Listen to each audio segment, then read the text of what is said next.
Behind the images of power and money are real people with real stories, plans of hard work, sacrifice, and making the best decisions, turning failure into great achievement. Join us in conversation with leading business owners as we learn the secrets of how to gain long-term success, mistakes made, lessons learned, and how to build the kind of wealth that lasts for generations. Welcome to Wealth Wednesdays, hosted by Chicago Treasurer Melissa Conyears-Ervin. Join us now and build your own success story.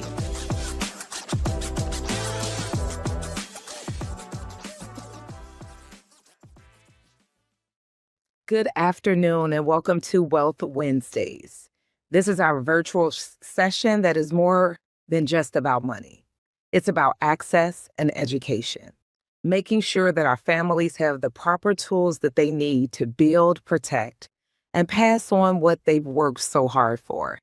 Now, today's discussion centers on your awareness of estate planning. For those of you who do not know, estate planning is the ongoing process of arranging the management and transfer of a person's assets. And this certainly falls into wills, trusts, and powers of attorney. Now, today I am pleased to have the founder and managing attorney of the law office of Ernest B. Fenton, who is here with us today, who will take a deep dive. Now, with over 2 decades of experience, Attorney Fenton has guided thousands of families through estate planning, real estate, and wealth preservation strategies. He is a former media host on AM 1690 WVON and the best-selling author of the Level Up Guide to Asset Protection. Let's give it up for Attorney Ernest B. Fenton. It is certainly good to have you here with us. Yay! Wow. That sounded important. Thank you, Madam Treasurer. I really appreciate you having me here. You are important. Right. Thank you. You are important. And I think that I want to just first set the stage that this is a safe space for the residents that are listening. Please tag others to listen in to this segment. This is a very important segment. It is a safe space to learn. And today our goal is to leave feeling informed, confident, and empowered to begin your planning journey. So let's get started. Yeah. Now, questions that as we've been out in the community, these are some questions that residents have asked us. So one of the main reasons that we brought you here today is because we wanted to have just this segment that we simply focused on this topic that sometimes may seem complicated to residents. We want you to be able to break it down for us, okay? Right.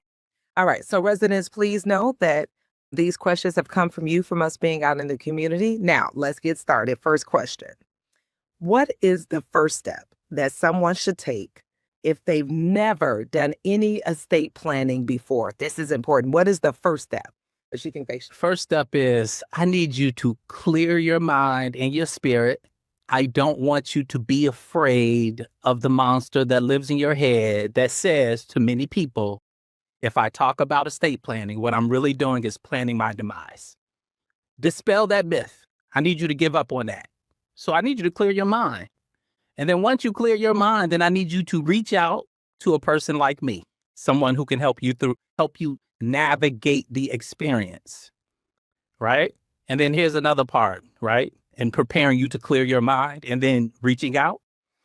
I want you to know that estate planning is not demise or death planning. I say that estate planning equals love planning. It's really about planning for yourself, right? It's about while you are living, and it's about the love that you have for those after you, that you've taken the time to strategize, to leave some instructions, your wishes, your desires, and make certain that the assets that you've worked a lifetime to acquire is passed on in a responsible and loving way. So love planning. This is love month. February is love month. I have my red on. I'm ready. And so today's topic is estate planning, love planning. Yeah. I like that. And some people, I've heard so many different stories. A lot of people do not want to talk about this type of planning because they do believe that it is leading to their own demise. Yeah. That is so interesting that you started with that. Can I share something with you? Please do. I don't like to boast or brag. I'm just telling you, I have about a 90% success rate with seniors. That's it. That's all. There are people that say, Attorney Fenton, I try to talk to my mother and my father about this. They do not want to talk about it. I'm like, have no fear, because my success rate is like 90%. I love that. So just get them on the phone with me, and then we'll talk about it. Okay. They're Right? very comforting. Okay. All right. Well, let's talk about affordability. Oh, these are the two hot questions that we've Got it. right?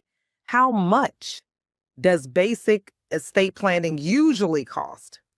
And where can residents find low cost or even free help? I will not avoid the question. However, I must say, it costs you nothing because it's going to save you a lot. And I don't like to talk about cost. I like to talk about value. Let's talk about what it's going to cost if you don't do it. If you don't do the estate planning that's necessary to pass your assets on to your children, your spouse even. Let's talk about that. I need to take some notes. But to your spouse even, what's going to happen? Upon your demise, even if you're married, how many people have spouses who are not on the mortgage of or on the deed of the properties that they live in? Or you have investment properties and your spouse's name is not on all of the titles. One of you passes away. If you're not married, you have children. You desire that they have your home when you pass away. If you don't have that, even with the will, you end up in probate. Why? And let me tell you the cost of probate. The financial economic cost is $5,000. I believe the economic cost is way less than what is the emotional cost. What is the time cost? Right? And so if you end up in probate, we begin at $5,000 and it goes up from there. If any creditors show up, cost goes up. If there's any dissension in the family where the children are fighting, cost goes up. Right? And while this process is taking place, probate is a process that takes, on average, about 12 to 14 months in Cook County, perhaps across the state. And so while that's going on, what oftentimes happens is that then the property goes into foreclosure because the children don't know what to do or the spouse doesn't know what to do. And they didn't do the planning. They didn't have the conversation. So the cost is much greater to not do estate planning than it is to do it. But I'm not going to avoid the question. So the real answer is, if you will, you can start off with $300. It might be free. Let's start with free. There's something called a transfer on death instrument. It's called the toddy. So let's just say, and I always use this example, I'm like, well, if a little old lady calls me, there's no one more dear to me than a little old lady. You can't get more endearing than that.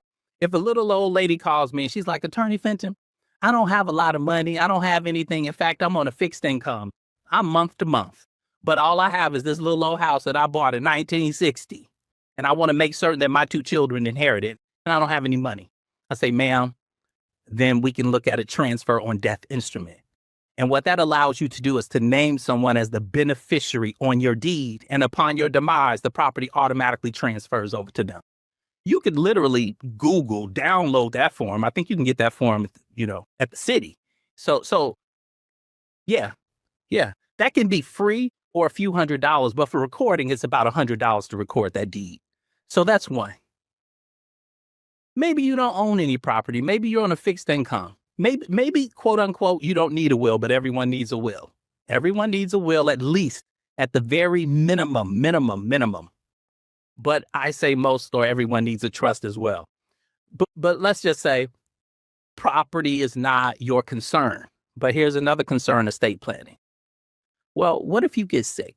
What if when you're 101 years of age, you have a medical issue and you're hospitalized? Then who will have the authority to make decisions on your behalf? That's important. From a health standpoint or from a property standpoint. And that's a medical or health care power of attorney. It could be a couple of $100. A financial or property power of attorney, it could be a couple of $100. Okay? So you could probably get both of those done for $500. Executed, wrapped in a bow. And don't have to worry about your last wishes. Correct. Mm. Correct. Just to extrapolate. In a healthcare power of attorney, I tell clients it does 4 things. 1, it allows someone don't get caught up in the legalese, called principal, to do something. Name someone called agent, your spouse, your friend, your children, to do something, to make medical decisions on your behalf. But here's the thing. Here's what stops people. Attorney Fenton, I don't want my kids trying to take over. They only get to make decisions if you are incapacitated. No one's going to take control of your estate while you are living. And the moment you regain your capacity, their authority goes away. And here's what my mother was thinking. But who's to say that I lack capacity? What if you all come in one day and say, Mama's lost her mind? No. Only a court or a physician can deem you incapacitated. Right. Now that protects the patient. I love that. Correct. And we're talking healthcare power of attorney, so you get to name someone agent to make medical decisions only in the event you're incapacitated. You get to say what your desires are with respect to organ donation. We can talk about what you desire in terms of final arrangements. I'll give you a little snippet of me. Play John Coltrane. Everybody needs to wear this color. I don't want a service longer than 1 hour. Don't let my aunt say a word. She talks too much. Right? So we can lay out what your service is to look like. And then what you mentioned initially is a living will. To what extent you desire life-sustaining medical treatment. Wow. That's all encapsulated in a healthcare power of attorney. And from your experience, how many headaches do this eliminate? Oh, that's a great question. You asked the $1 million question. Let me tell you, there are a couple of things that I said I will never do. I said, I don't do anything involving a jail. Right? I said, I don't want to talk to anybody going through a divorce. And here's the third. I don't want to deal with anything related to guardianship, because if you don't have a healthcare power of attorney and a property or financial power of attorney, I got 2 calls probably in the last 3 days about a family member who has onset or early dementia, Alzheimer's, and they are uncooperative, or there's a question as to their capacity to execute these documents. And they need to take control of their finances, because what happens is that the wife or the mother or the father starts spending money. We're worried about elder abuse, and they're seeing strange behavior, and they're like, they won't allow me to do anything, and I don't have the authority. If you don't have that authority in a healthcare and a property or financial power of attorney, you have to go through guardianship. So now you have to hire an attorney. And once again, we're talking thousands of dollars, several attorneys, public guardian, you filing a petition, getting an attorney. They're coming to the house. You have to take your loved one in front of a physician. The physician has to provide a report. You have to report to the court annually or every 3 years. And this can go on for a lifetime. Oh my God. Yes. It can be avoided in many instances with $500. Guardianship, the powers of attorney. I can't say anything more important than what I'm about to say. Those 2 simple powers of attorney protects you in most instances from guardianship, which is oftentimes a nightmare. Okay. Well, let's move on to protecting our homes. This is great. And by the way, this is free. This is what I love. This is free. This is the foundation. This should lead to further conversations and further action. So thank you very much. All right, protecting your home. How can homeowners make sure that their home is passed on smoothly and not lost to legal issues? You know how I said, Because I love home ownership, and this is a very important question for those that own home and will desire to. you know how I said I stay away from divorces. I swear. It must have been designed. Like, the God is laughing at me, because the new divorce, which I'm involved in many, you know what the new divorce is? And I'm going to coin that phrase. The new divorce is amongst siblings. There are more sibling rivalries than anything. I'm in court right now. I have 5 contentious, if not 10 contentious matters involving siblings where we have been fighting for multiple years, and their bill is 5 figures with me. And then they have 5 figures on the other side. Okay? How do we avoid that? Trust. Please hear me.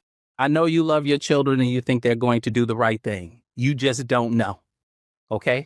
So rather than leaving your property to your children via a will, which requires probate, and let's start at $5,000, which requires probate, which also invites creditors to show up. So let's talk about then what you thought you were leaving, they may not actually receive because a creditor may show up and make a $20,000 or $50,000 claim against the estate to include your home. To avoid that, largely, you can utilize a trust. How? Well, rather than your name being on title to your property, we will transfer your interest or deed or title to your property to a document called a trust. And this trust will communicate what your desires are with respect to your real estate only upon your demise. While you are living, you retain complete control. You keep your property tax benefits. If you have an outstanding mortgage, no problem. You can still transfer your property into a trust as long as you're the beneficiary, which you will be. All of your income tax write-offs, if you have a mortgage and paying interest, you still keep that. You keep all the benefits that you currently have. But here's some of the things that you gain by transferring. Upon your demise, you may say, hey, upon my passing, my 3 lovely children, I want them to split the interest in my property equally. Here's where the fights come in. Because if you said that in the will, you're going to say, well, I want to keep the property. Middle child's going to say, well, I want to sell. Then the oldest child's going to say, well, I want to live in it and keep it. No. In the trust, you say, I want all 3 of them to benefit equally. If one of them wants to keep the property and the 2 others do not, then the one who wants to keep the property, I give them 6 months to buy out the interest of the others at a 15% discount.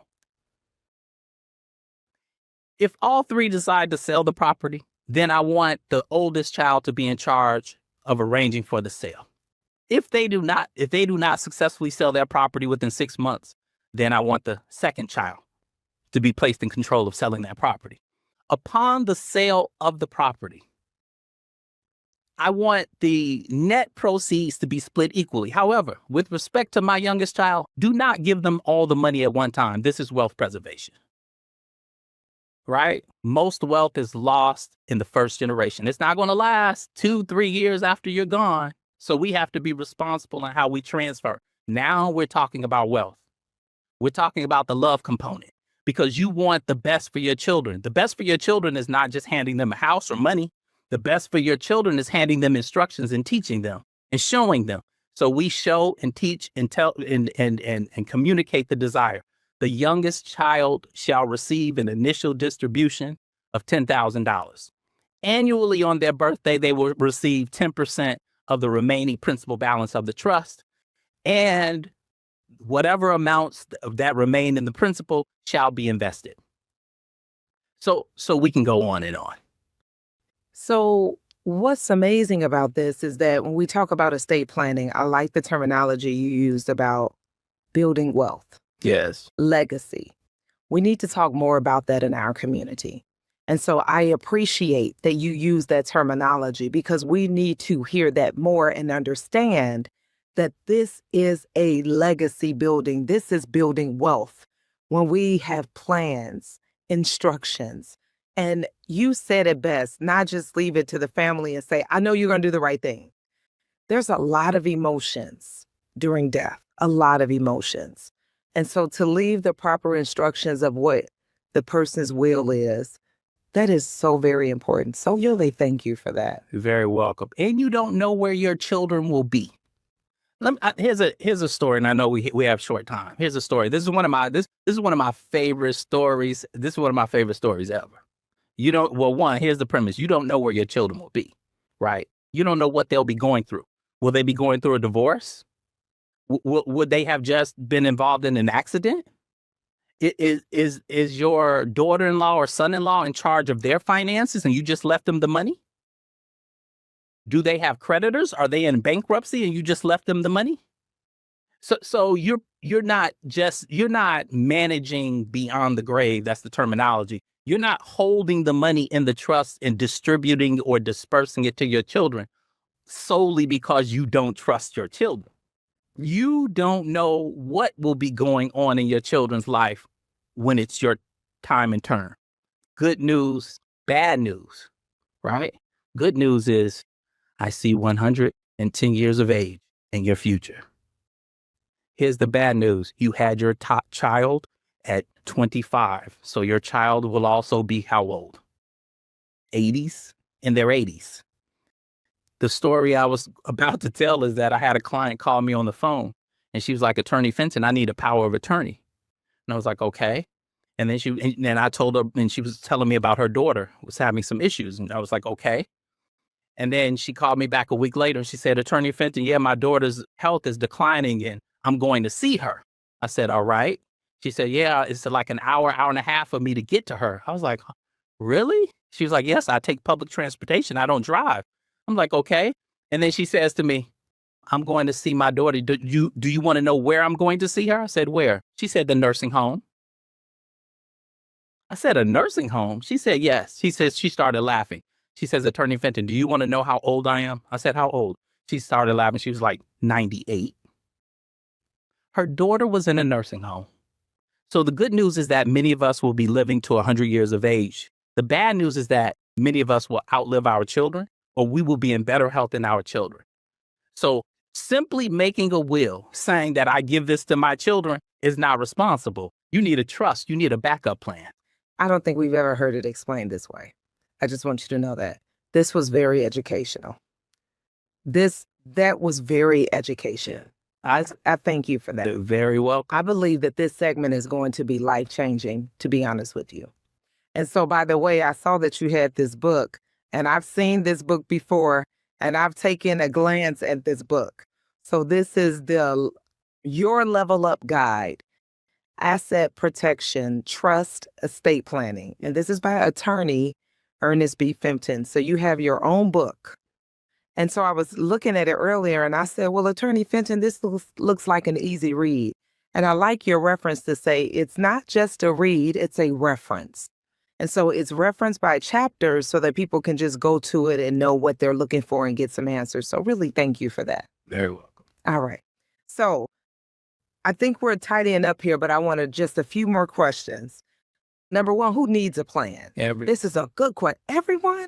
Even if you don't own property? Yeah. Renters? Yeah. Wow. Yep. Why? Had a client and she did everything right. She did own property, but let's pretend she didn't own property. And she was involved in a car accident and she passed away. Well, there's a lawsuit as a consequence of the car accident. So just because you don't have real estate, just because you don't have money today, you don't know what your estate will have when you're gone. Had another client, their father was in the nursing home. He passed away. There was a lawsuit against the nursing home. There's money coming into the estate. How many people have interest in land in Mississippi that they don't know about? So my point here is that you don't know what you may come into. I like that. So what's some closing thoughts? What are some questions I did not ask you that from your experience, you know the residents need to hear? And by the way, residents, I do not want you to feel like you're going to leave this segment and be an expert. This segment is literally just to introduce you to this topic that in some communities are not necessarily speaking on. And so I appreciate this. My role as treasurer, as I talk about building generational wealth, leaving legacies, wealth building. The estate planning is so very important, and I'm glad that we included this on Wealth Wednesday as a segment. So I want you to let me know if there's something that I know we can't cover it all in one segment, and Attorney Fenton will be back. But what if there's anything else pressing that you feel like you need to leave with residents today? Please do so. So much. You have enough and you are enough. Some people don't believe that they deserve what we talk about with respect to estate planning.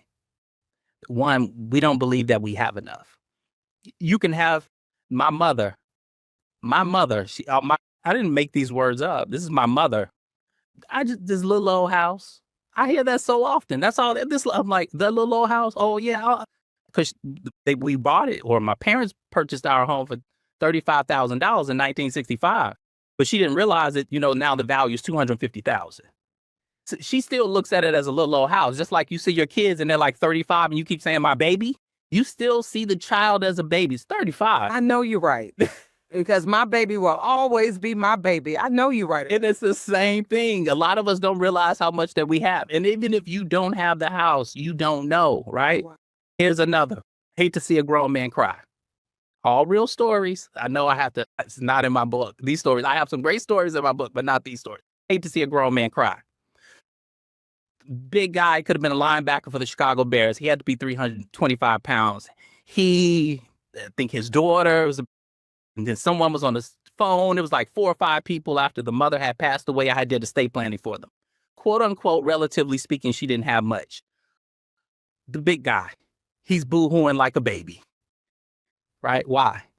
Because his mother took the time to create a plan and say, hey, I leave to my son this.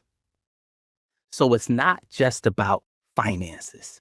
It's about the thought that you took for your children that's going to mean so much more than even the money. Wow. Well, I don't know about you, but I learned a lot today. Yes. I learned a lot today. So please, for those that are listening, share this video with your family, with your friends, with your neighbors. This is a very important segment that, as Attorney Fenton just stated, it affects everyone and it applies to everyone. So as we come to a close for today's Wealth Wednesday, I want us to take a moment to reflect on what we've discussed. We did not just talk about legal documents, and I thought that was so important. We talked about protection. We spoke about preparation. We spoke about caring for our families now and for generations to come.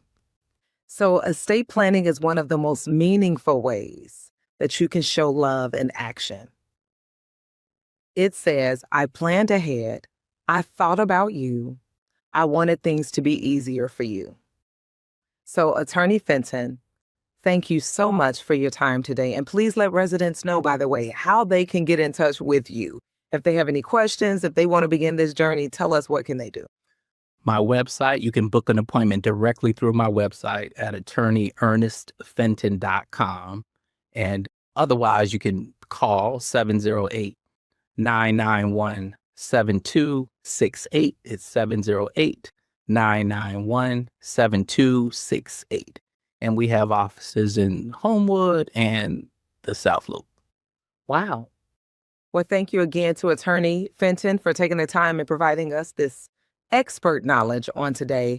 I certainly look forward with connecting with you again, hopefully at our Building Wealth Today for Tomorrow's Summit, which, by the way, we have our date for 2026. It will be Saturday, September 26th. And speaking of homeownership and protecting your assets, I want to personally invite you to the Money Matters Institute Home Stretch event next Saturday on the west side of Chicago at Build.